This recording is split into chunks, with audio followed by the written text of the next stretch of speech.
এখন এবার দেব।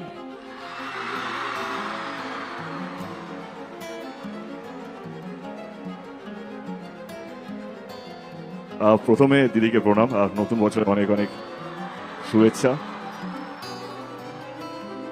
এই গান নিয়ে একটা ইতিহাস আছে আমার জীবনে, আমার এখনো মনে আছে 2011-তে শহীদ দিবসে আমি তখন একদমই নতুন, এখনই নতুন, তখন ভুল করে পাগলু গানটা গেয়েছিলাম।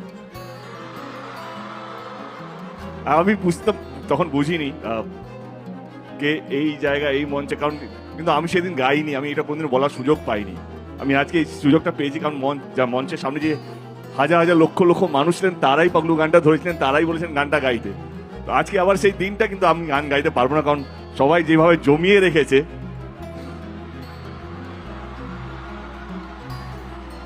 আমি অবশ্যই এটাও চাইবো না কি খুব বেশি জ্ঞান দিতে, কারণ আজকে আপনাদের একটা বিশেষ দিন, সিএম কে এত কাছ থেকে পাওয়া সত্যি সৌভাগ্যের ব্যাপার। কারণ আমার পড়াশুনো ইঞ্জিনিয়ারিং সব বম্বে পুনে থেকে হয়েছে, আমরা সত্যি এরকম সিএম পাইনি।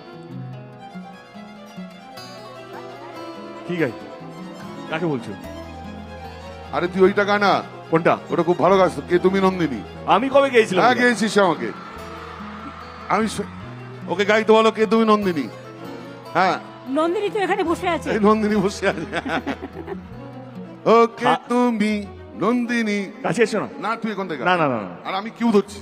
না না, আমি আমি কে তুমি? আচ্ছা যাও না। আচ্ছা আমি গাইবো একটু। আমার মাইকের কন্ট্রোলটা কার হাতে আছে? একদম জিরোতে। হ্যাঁ। কে তুমি নন্দিনী, আগে তো দেখিনি, চলেছ এই পথে। এই ফলস মারছে, ফলস মারছে। কে জানি তুমি না। নন্দিনী, আগে তো দেখিনি, চলেছ এই পথে, রূপে যে। আচ্ছা ঠিক, ওকে গাইতে হবে না, ও গাইতে গাইতে একটু হেঁটে যাক, ওটাই কিন্তু একটা বিরাট কোরিওগ্রাফি হবে। কে তুমি নন্দিনী, আগে তো দেখিনি, চলেছ এই পথে, রূপে যে রঙ্গিনী, চিনে নিতে যদি চাও একটু থামো না, সামনে যা দেখি জায়গা, আসল কি নকল শোনা, জীবনে কি পাবো না, ভুলেছি জীবনে কি পাবো না, ভুলেছিস ভাবনা। Thank you Neela, thank you so much. যেটা বলছিলাম কি, যদি আরেকবার সুযোগ পাই জীবনে, আবার কোনো পাতা যদি পিছনে গিয়ে খুলতে চাই, তাহলে বিশ্বাস করুন আমি আমার এই স্টুডেন্টস লাইফটাকে খুঁজে পেতে চাই। কারণ এই একটা সময় যেখানে সত্যি আমরা ভাবি যে কি হতে চাই। মাঝে মাঝে রাগ হয় টিচারদের উপর, মাঝে মাঝে রাগ হয় গার্জেনদের উপর, কেন বলে আমাদেরকে হোমওয়ার্ক করতে, কেন পড়াশুনো। কিন্তু বিশ্বাস করুন আজকে দাঁড়িয়ে বুঝতে পারি যে সত্যি যদি আরেকটু মন দিয়ে পড়াশোনাটা করতাম, সমাজে একটা ভালো মানুষ হতে পারতাম। এই সময়টাকে হয়তো অনেক রাগ হবে, অভিমান হবে, হিংসে হবে অন্যের উপর, কেন ফার্স্ট এলো, কেন আমি ফেল হলাম, আমি তোর থেকে বেশি পড়ি। বিশ্বাস করুন এই একটা সময়, এই যে 10 থেকে 16 বছর বা 18 বছরের যে সময়টা বয়সের, সেটা ইজ দ্য প্রিমিয়াম টাইম।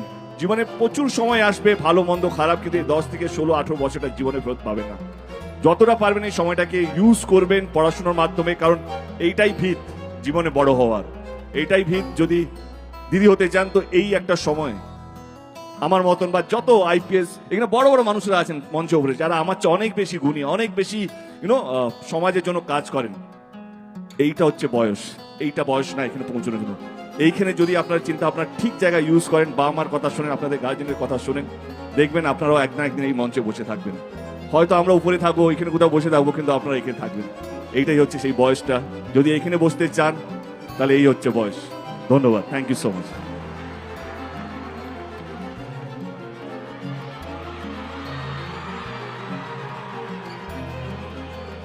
খাদানের গান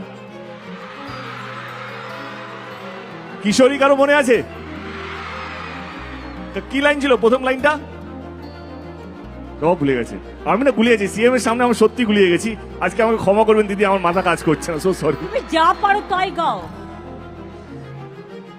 আমি না এমন একটা গান মাথায় এসছে যেটা গাইলে আমি আজকে রাত্রে দিকে না এক্ষুন দিকে ট্রোল হতে শুরু করবো। মধু কারো মনে আছে? এটা এখনই মাথায় এলো। আগে আবার ভুলে গেলাম লাইনটা। প্রথম লাইনটা কি ছিল? হে you, you are my love, জানো তুমি, একসাথে। Hey you, listen to me, you are my love, জানো তুমি, তুমি তুমি তুমি করে লাল নীল স্বপ্নের ভিড় দুজনেই কাছাকাছি বালু জল জুড়ে আছি হতে চাই একলা নিবি একসাথে I love you একসাথে ও মধু